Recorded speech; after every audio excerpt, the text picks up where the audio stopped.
So next up we have Candace Tolliver.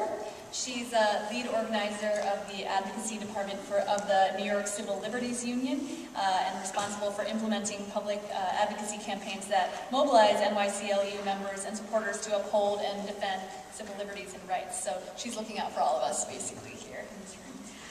Candace has a BA in political science from Norfolk State University and has worked as a grassroots organizer and as a public affairs coordinator for Planned Parenthood. More recently, I believe last year, she earned an MS in Urban Policy Analysis from Milano, the New School for Management and Urban Policy. So welcome, Candace.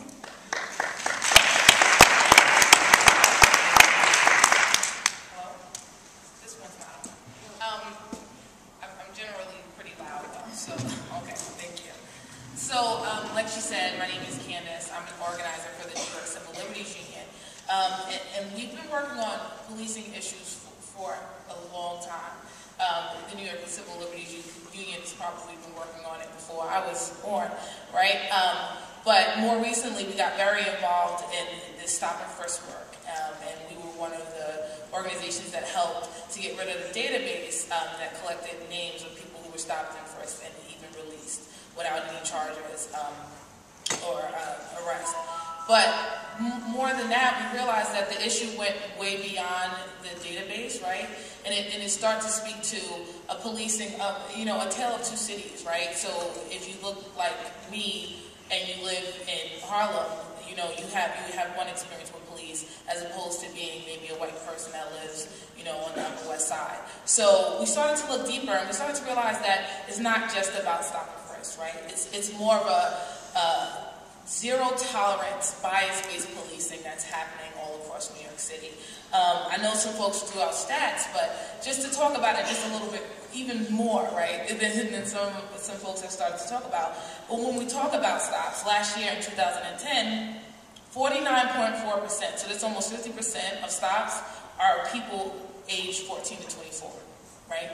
So these are our young people that are being stopped, right? And then when you talk about this policing system, right? So when we talk about broken windows policing, and I know that a lot of the academics in the room talk about this, but this is like the zero tolerance quality of life policing that's been happening in New York City over the last 15 years, right? It started with Mayor Giuliani and it's just been brought to a whole nother level under Bloomberg, right? But in 2010, 9 of the top 10 most frequently charged offenses were misdemeanors, right? We flash back to 1994, only 5 out of 10 were misdemeanors, right? So we see that there's this quality of life policing that's happening all across communities of color, right? And that's kind of where it's being saturated. I had an argument with a police officer at Occupy Wall Street just the other day, and they're like, well, this is where we're deployed, right? This, I would arrest white kids too if I saw them, but this is exactly what we're talking about. This is where you're deployed, right? There's a policy and practice that's happening that says this is where we want you to go and this is where we want you to practice these overhanded, zero tolerance practices that basically funnel people into a criminal justice system for something as minor as riding a bike on the sidewalk or having an open container that may or may not even be alcohol, right? And I think it's just really important to talk about, who is experiencing negative policing. We did a survey over the summer. We surveyed over 5,000 New Yorkers about what they felt about policing, right? How did these practices affect their lives? And overwhelmingly, we saw over and over again, with young men of color especially, that they had zero respect for police. They felt very unsafe. Right? They were not willing to participate in police investigations, right? So this breaks down the whole argument that these practices increase public safety, right? Because if people are unwilling to participate and cooperate with police officers, it breaks down this whole idea of community policing when we in communities know best what's happening in our communities. We know who the bad folks are, right? We know who the people are committing crimes. But if we're unwilling or feel uncomfortable even, engaging with police officers, that breaks down the whole idea of, public safety.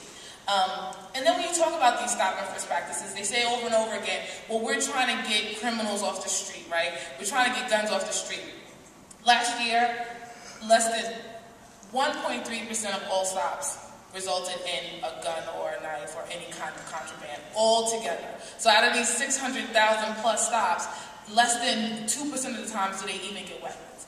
That is a terrible success rate, right? If you got a 2 on your test at school, trust me, you would definitely be repeating that course or that year the next year around, right? And so we start to break down this argument that there's an increase in public safety and these methods really work and they make our communities safer, and we say, listen, what's really happening is that people are feeling like prisoners in their own neighborhoods, and they're feeling like they can't even enjoy life because when they go outside, they probably have a high percentage of being stopped by police officers.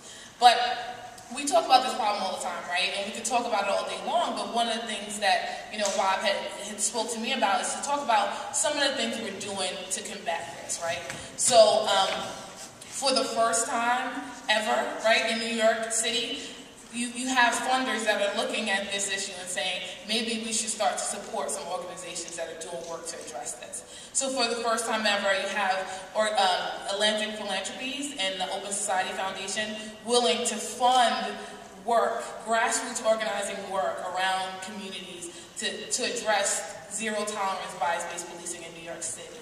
So they vowed to give out a lot of money. I think it's about $1.7 million over the next 2 years for organizations to work on this. And so over the last year, you have a lot of different organizations. There's the New York Civil Liberties Union, there's like Make the Road New York, the Center for Constitutional Rights, the Malcolm X Grassroots Movement, Streetwise and Safe, the Bronx Defenders, Picture the Homeless, and John Jay College have all come together, and there's a lot of other groups, including PROP and including a lot of other groups that have been talking about this issue and saying, like, what can we do to actually change it, right? So we have kind of multi-pronged idea, right? So there's legislation that we're proposing, that we work on a citywide level to address some of the issues of policing in New York City.